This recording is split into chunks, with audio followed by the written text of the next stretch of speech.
Saya sempat tidak terlalu perhatian dengan masalah virus corona, kecuali yang berkaitan dengan masalah agama, khususnya tentang hadis seputar obatnya, doa dan zikir penangkalnya, serta beberapa tips duniawi untuk menjaganya. Mungkin karena saat itu corona belum hadir di Indonesia.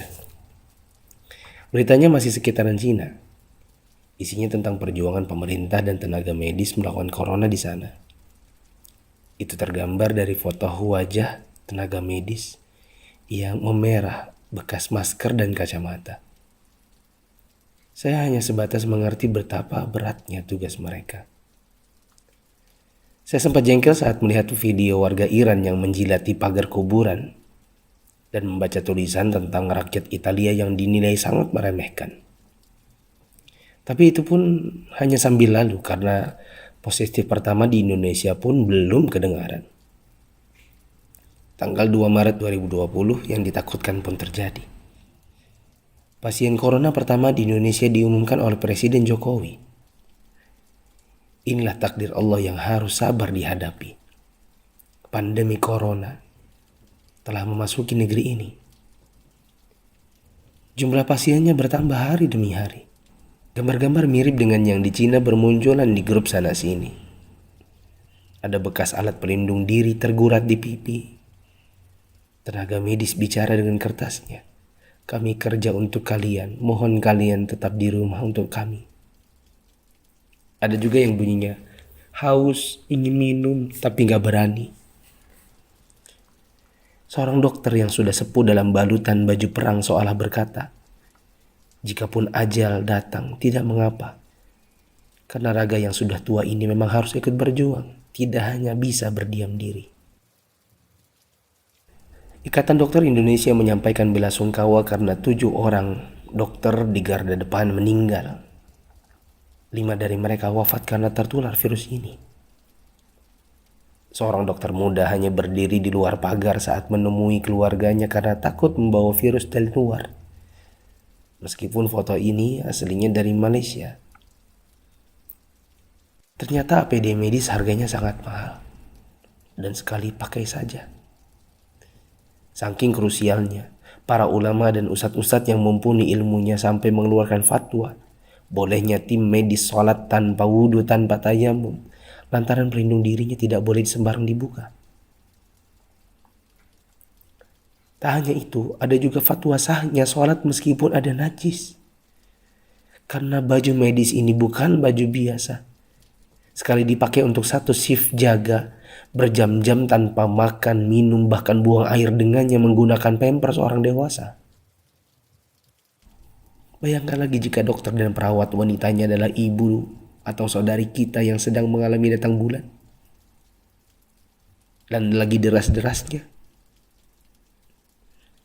Atau dia istri kita yang harus berjuang di rumah sakit, sementara punya bayi yang juga harus disusui tapi tak bisa. Ada pun yang wafat, mayatnya tidak bisa dimandikan, bahkan tidak ditayamumkan seperti biasa. Hanya disolatkan dan dikubur bersama plastik membungkusnya. Melihat dan membaca berkali-kali, saya pun akhirnya bisa memahami dengan hati. COVID-19 ini bukan sakit biasa. Dan tugas tenaga medis sangat berat terasa. Kalau bukan karena tidak ingin ditanya keluarga ada apa, saya banyak mengalirkan air mata. Untuk pasien positif corona dan keluarganya, sabar ya. Insya Allah sembuh tidak lama. Jika bersabar, kita dapat pahala. Di rumah dulu sampai negatif. Kasihan jika virus ini menular ke orang lain. Apalagi kepada yang punya penyakit penyerta dan lanjut usia. Untuk yang harus keluar dan tidak ada pilihan kedua, semoga Allah memberikan saya dan teman-teman keselamatan dan rezeki untuk keluarga. Jaga kesehatan ya. Usahakan jaga jarak dengan orang di sekitar kita. Kita tidak tahu siapa yang tertular, siapa yang sehat. Karena yang positif corona pun bisa jadi tidak merasa karena tidak ada gejala. Untuk yang masih abai dari solidaritas bersama, Saya ingin mengetuk pintu hati dan meminta waktu teman-teman sebentar saja. Yuk kita berpikir bersama. Jika teman-teman menggunakan media sosial atau punya kotak kaca media massa, teman-teman pasti sudah mendengar berbagai penjelasan wabah yang melanda. Pemerintah, dokter, para pakar sudah bicara, dari wawancara hingga rekaman video HP sederhana. Para ahli statistika mengemukakan data dengan tabel, grafik, dan semua media yang mereka punya. Teman-teman pun tinggal ketik halo di WA COVID-19 dan bertanya dengan input satu huruf saja. Jika data itu jelimet untuk dibaca, mungkin teman-teman bisa nonton versi kartunnya.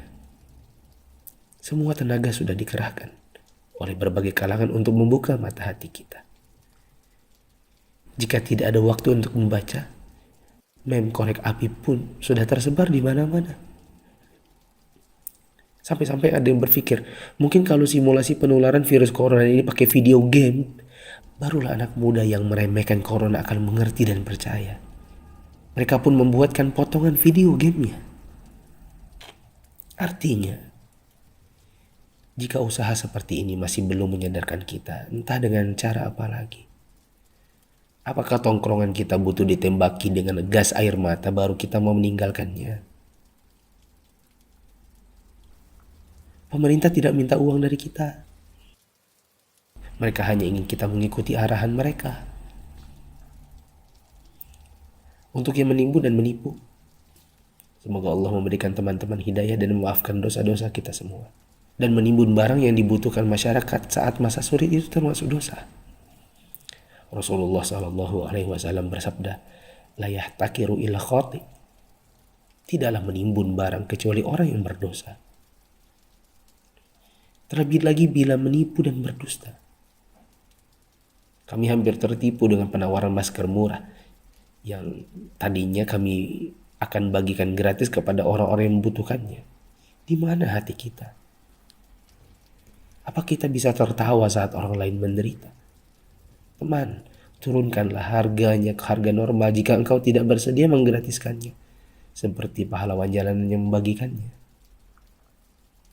Untuk yang kaya yang sesungguhnya itu adalah jika harta itu bermanfaat bagi orang di sekitar kita, bukan hanya untuk pribadi semata. Yakinlah, kekayaan, saldo ATM, rumah miliaran, outfit jutaan, mobil mewah, memang membuat kita besar di mata manusia, tapi tidak ada artinya di sisi Allah yang Maha Kaya jika tidak menghasilkan amal dan pahala. Saya mau sumbang jam tangan dan beberapa barang lainnya yang mungkin tidak seberapa jika dibandingkan dengan teman-teman menyumbangkan harta nantinya. Terserah untuk pos dana apa, mungkin masker, mungkin APD tim medis, hand sanitizer, sabun cuci tangan, dan sebagainya. Kita harus cintai harta kita ini dan bawa dia ke akhirat. Jangan sisakan untuk dunia. Untuk Bapak Presiden, BNPB, para gubernur, wali kota, dokter, perawat, ustadz, influencers, dan fundraisers, thanks for all you've done. Terima kasih. Jazakumullahu khairan. Semoga Allah balas teman-teman dengan tambahan iman, hidayah, dan pahala, hingga kita semua bisa dikumpulkan Sang Pencipta di dalam surganya. Jika menurut teman-teman ada orang di luar sana yang belum tergerak hatinya untuk punya empati kemanusiaan dalam wabah corona ini, coba kirim ke mereka. Siapa tahu setelah ini mereka bangkit mengerjakan amal kebajikan dan kita ikut dapat pahalanya.